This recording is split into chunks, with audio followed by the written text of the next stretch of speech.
Where are you coming from this afternoon? From a meeting downtown, heading home. Do you consent to a search of your vehicle? No, officer, I do not consent to any searches. The flashing red and blue lights reflecting off the rearview mirror weren't just a signal to pull over. They were the beginning of a constitutional collision course playing out in front of 1,000 Russian commuters when the patrol car's siren chipped through the muffled, insulated hum of the evening interstate. Marcus knew instantly that the next 10 minutes would dictate not just his immediate safety, but the boundaries of his own dignity. To understand how a routine drive home escalated into a masterclass on civil rights, you first have to listen to the atmosphere of the place where it all started.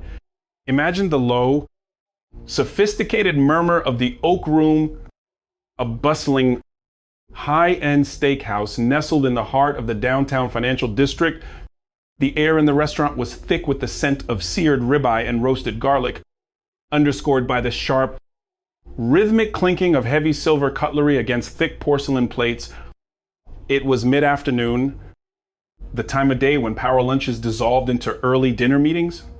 Sitting in a leather corner booth, deeply engrossed in a stack of heavily redacted corporate files, was Marcus Hayes.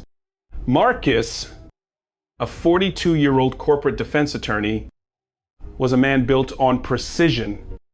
As a black man navigating the highest echelons of a predominantly white legal world, he had long ago cultivated an aura of absolute control. He wore a perfectly tailored charcoal suit, his posture impeccably straight, his voice perpetually modulated to a calm, authoritative baritone.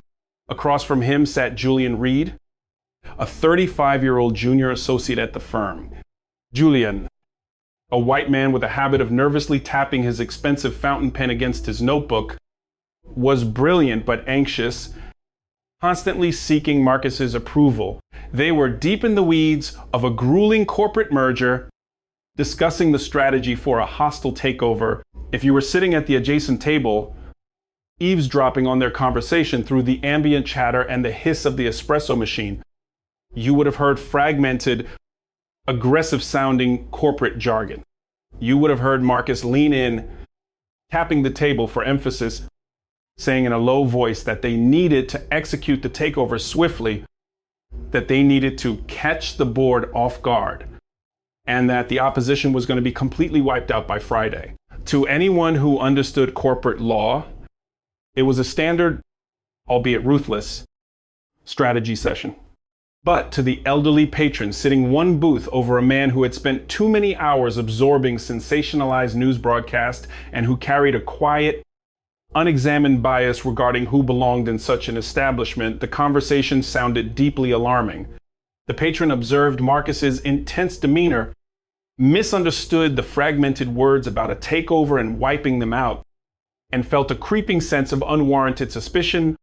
When Marcus and Julian finally paid their bill, the sharp thud of Marcus's leather briefcase snapping shut echoed with a finality that made the eavesdropping patron reach for his phone. As the two lawyers walked out of the heavy glass doors and into the fading afternoon light, the patron dialed the non-emergency police line, nervously reporting two suspicious men discussing what sounded like a planned act of violence, noting that the primary speaker was a tall black man in a dark suit who had just climbed into a late-model dark blue luxury SUV. The transition from the cool, air-conditioned sanctuary of the restaurant to the suffocating heat of the city streets was immediate. Marcus unlocked his vehicle, the heavy door shutting with a solid, isolating funk that cut off the noise of the busy sidewalk. Julian climbed into the passenger seat, immediately burying his face back into his smartphone to review their notes. Marcus merged the heavy vehicle into the thick, creeping veins of city traffic, eventually navigating the curving on-ramp onto Interstate 85. It was the height of rush hour. The late afternoon sun was hanging low and blinding, casting long, harsh shadows across the concrete. The interstate was a chaotic symphony of frustration, thousands of commuters boxed in together, the air vibrating with the collective rumble of idling engines, the sudden screeching hiss of air brakes from commercial trucks, and the occasional agitated blare of a horn. Marcus drove in silence, his eyes tracking the brake lights ahead, his mind still meticulously organizing the legal arguments for the following morning. The dark blue SUV moved at a crawl, surrounded by a sea of metal, trapped in the inescapable rhythm of the highway. Then, the atmosphere shifted. It started as a subtle flicker in the corner of Marcus's eye, a rhythmic strobing light bouncing off the chrome bumper of the pickup truck ahead of him. The muffled, aggressive wail of a police siren suddenly pierced the quiet interior of the SUV. Marcus glanced in his rearview mirror and saw the aggressive silhouette of a police cruiser, its light bar erupting in a blinding display of red and blue. The cruiser was riding his bumper, practically pushing him out of the lane. Marcus felt the familiar, involuntary tightening in his chest, a physiological response he had spent his entire life trying to train out of himself. His hands tightened around the steering wheel, his knuckles turning slightly ashen. He didn't panic. His reaction was mechanical. Practiced and deeply solemn, he immediately activated his right turn signal. The rhythmic clicking sound echoing loudly in the tense silence of the cabin, Julian looked up from his phone, his brow furrowed in genuine confusion.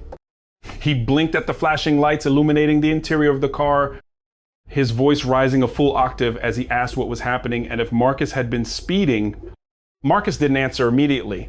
He was too focused on scanning the crowded, narrow shoulder of the interstate, looking for a place to pull over safely without putting himself or the officer in the path of the speeding traffic in the adjacent lane. He eased the heavy SUV onto the gravel shoulder, the tires crunching loudly, sending small rocks pinging against the undercarriage. He shifted the car into park. Then, with practiced, deliberate movements, he rolled down all four windows, the roar of the rushing interstate instantly invading the cabin, flooding it with the smell of exhaust and heated asphalt. He turned off the engine. He turned on the interior dome light. He placed both hands firmly on the top of the steering wheel, resting at the 10 and 2 positions. Without looking at Julian, Marcus's voice cut through the noise of the highway, calm but layered with a quiet intensity, instructing Julian to keep his hands visible on his lap, to not reach for the glove compartment, and to remain absolutely silent. Julian, sensing the gravity in Marcus's tone, swallowed hard and froze, his nervous energy abruptly transforming into rigid apprehension. Behind them, the door of the patrol car opened with a heavy mechanical clank. Over the rushing wind of passing semi-trucks, the crunch of heavy boots on gravel grew closer. Officer Miller approached the driver's side window. Miller was young, barely 30. His uniform crisp and his posture stiff with adrenaline. He had received the dispatch alert just minutes prior, a vague bulletin about a dark luxury SUV carrying a suspect who had been overheard discussing a violent takeover. The bolo was thin, lacking concrete details, but Miller was ambitious, operating under the assumption that he had just intercepted a major threat. As Miller stopped just behind the B pillar of the SUV, tactically positioning himself out of direct line of sight, he rested his right hand firmly on the grip of his holstered sidearm.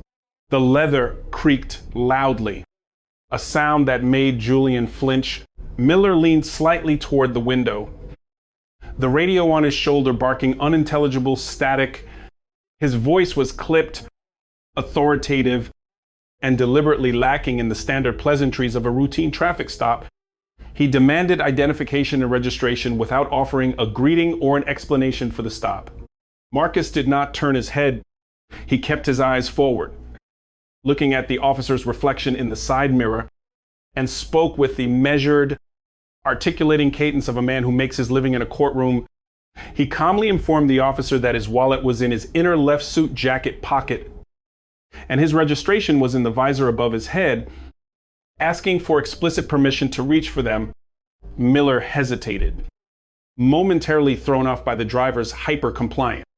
Before curtly granting permission, Marcus moved with agonizing slowness, extracting the documents and handing them through the window. The tension, which should have dissipated with compliance, instead began to thicken. Miller scrutinized the license, his eyes darting from the plastic card to Marcus's face. The vague suspicion planted by the dispatch call was warring with the reality in front of him, two men in expensive suits in a clean vehicle, but confirmation bias is a powerful force. Milasmit, primed for a threat, began grasping for justification. He asked Marcus where they were coming from and where they were going. Marcus answered factually, stating they had just finished a late lunch downtown and were heading to his residence. Miller narrowed his eyes. Leaning slightly closer to the window, the roar of the highway seemingly fading into the background as the confrontation sharpened, Miller abruptly ordered Marcus to step out of the vehicle. This was the inflection point. Under the Supreme Court ruling in Pennsylvania v. Mims, an officer can legally order a driver out of a vehicle during a lawful traffic stop for officer safety. Marcus, possessing a comprehensive understanding of constitutional law, knew this. He knew that refusing to exit would constitute a lawful order violation, but he also knew the difference between compliance and submission. He slowly unbuckled his seatbelt, the click sounding like a gunshot in the tense cabin, and stepped out onto the narrow shoulder. The turbulent wind from passing cars whipped his jacket around his legs.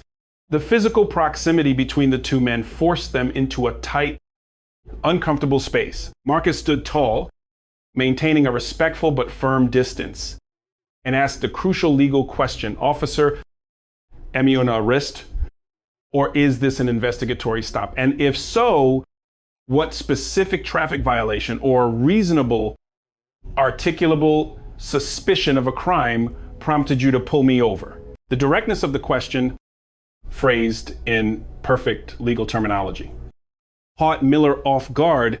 Officers are accustomed to compliance or chaotic resistance.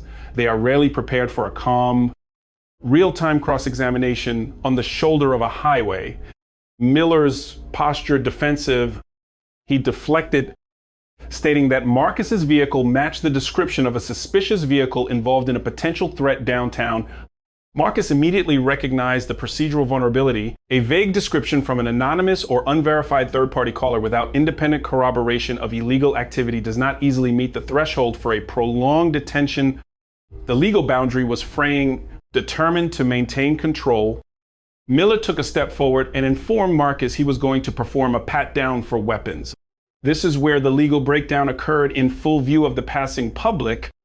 A Terry frisk requires an officer to have a reasonable, individualized suspicion that the person is armed and presently dangerous. Being pulled over for matching a vague vehicle description does not automatically strip a citizen of their Fourth Amendment protections against unreasonable searches. Marcus did not physically resist. To do so would risk physical harm, but he verbally established the boundary, his voice carrying clearly over the highway noise. He stated, "I am not resisting, but I do not consent to any searches of my person or my vehicle.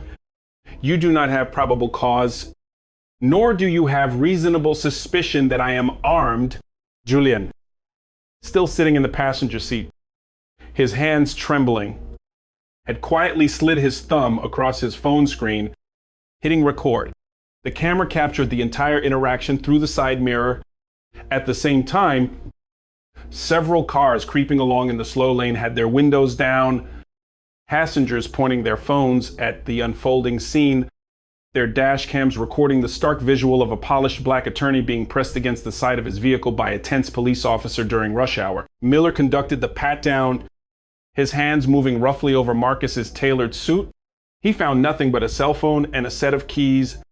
Frustrated and feeling the weight of the public eyes on him, Miller's procedural errors compounded.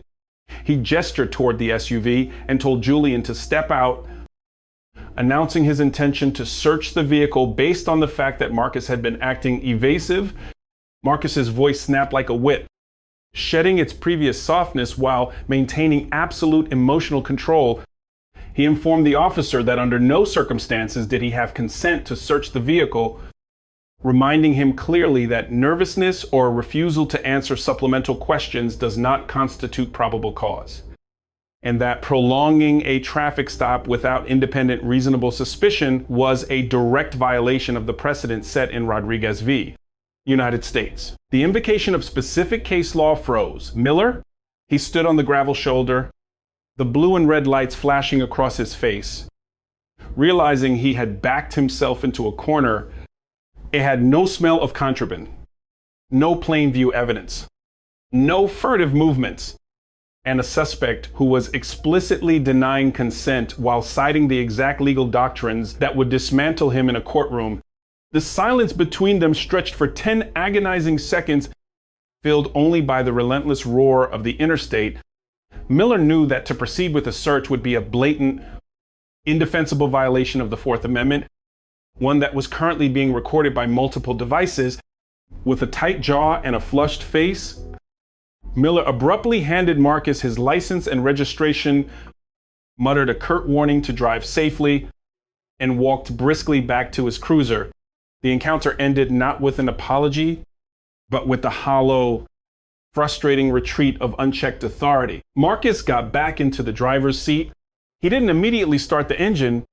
He sat in the quiet cabin, his hands gripping the steering wheel so tightly his muscles ached, his chest rising and falling as the adrenaline finally crashed through his system. Julian sat beside him, pale and speechless, the phone still recording in his lap. The profound indignity of the moment hung heavy in the air, a stark reminder that no amount of education, wealth, or legal expertise could act as an impenetrable shield against the assumptions embedded in a uniform. The true weight of that afternoon, however, would not fully materialize until a week later within the quiet, climate-controlled walls of the local police precinct. Chief Harrison, a pragmatic man who had spent 30 years navigating the complex intersection of law enforcement and public relations, sat alone at his heavy oak desk. The blinds were drawn, slicing the afternoon light into thin, dusty lines across the floor. The only sound in the office was the low, rhythmic ticking of a wall clock and the faint, garbled chatter of the desktop police scanner. On his computer monitor, the body cam footage from Officer Miller's chest was playing out for the third consecutive time.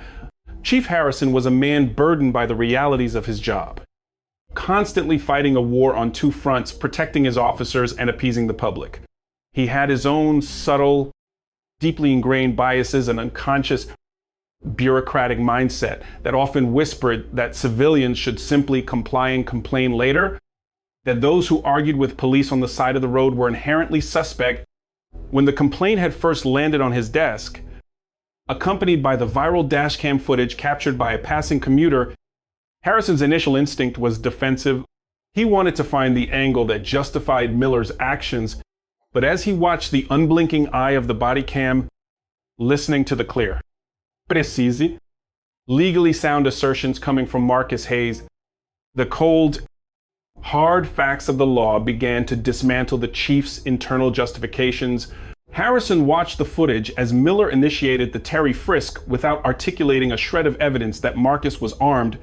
He listened as Miller attempted to expand the scope of the stop into a vehicle search based purely on bruised ego and frustrated authority. The procedural breakdown was absolute and undeniable. It wasn't a chaotic shootout or an egregious act of physical violence. It was a quiet, systemic failure, a quiet stripping of constitutional rights masked as routine protocol. Harrison paused the video on the frame where Marcus, standing with his hands open, calmly invoked the Fourth Amendment. The chief leaned back in his leather chair, rubbing his temples. He knew exactly what was coming. The internal affairs investigation would be swift because the evidence was insurmountable. The civil rights lawsuit filed by a high-powered corporate defense attorney would be a public relations nightmare, a slow, grinding mechanism of accountability that would drag the department through months of grueling public scrutiny. The consequences began to unfold the very next morning. Officer Miller was placed on administrative leave pending the outcome of the internal review. His sudden absence from the roster, sending a quiet shockwave through the precinct. Whispers in the locker room divided the force, some defending Miller's reliance on the bolo, while others quietly acknowledged the glaring violation of search and seizure protocols. Meanwhile, The dashcam footage, combined with Julian's internal cabin recording, was picked up by local news stations. It became a polarizing talking point, dissecting the exact moments where authority overstepped its bounds. For Marcus, there was no instant gratification, no triumphant courtroom applause. There was only the exhausting reality of having to justify his own existence and fight for the basic rights guaranteed to him by the Constitution he practiced every day. The damage to his peace of mind, the lingering anxiety that would now accompany every flashing light in his rearview mirror, was a permanent scar left by a temporary encounter. The slow wheels of justice began to turn, grinding down the career of a young officer who let assumption override protocol and elevating a necessary, uncomfortable conversation about the daily realities faced by minorities. It demonstrated with chilling clarity that the line between a routine traffic stop and a profound violation of civil liberties is incredibly thin, often relying entirely on the restraint and legal knowledge of the person standing on the side of the highway. When you consider the fragility of that encounter, a scene repeated with varying outcomes across the country every single day, it forces a critical evaluation of the systems we trust to protect us. If a man who deeply understands the law, who speaks its language and adheres to its highest standards, must still fight for his basic constitutional rights on the gravel shoulder of an interstate, what happens to the person who doesn't know exactly what to say? The true measure of justice is not simply how the law is written in the silence of a courtroom, but how faithfully it is applied in the chaotic, blinding light of the real world.